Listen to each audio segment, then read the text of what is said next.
The oven is tested for gas leaks at the factory, but you must check it again at the installation site. This is because the oven might have been damaged in shipment or the gas pressure might be too high.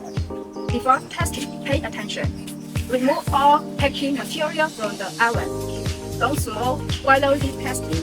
And never perform a neat test with an open flame.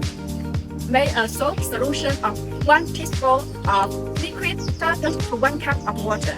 You will need a spray bottle, brush, or scope to apply the solution to the fittings. For the ignition need test, make sure it is full.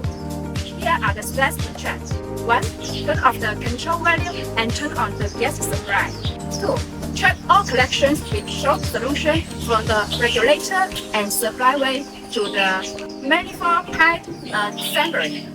Soap bubbles will appear where a leak is present. 3. If there is a leak, turn off the gas supplies and tighten the leaking fittings. 4. Turn the gas back on the track again. 5. If the gas keeps leaking from any of the fittings, turn off the gas supplies and call customer service. Use only manufacturer recommended parts on the oven. Do not use the oven until all connections are leak-free. Thank you for watching. See you next time. Bye bye.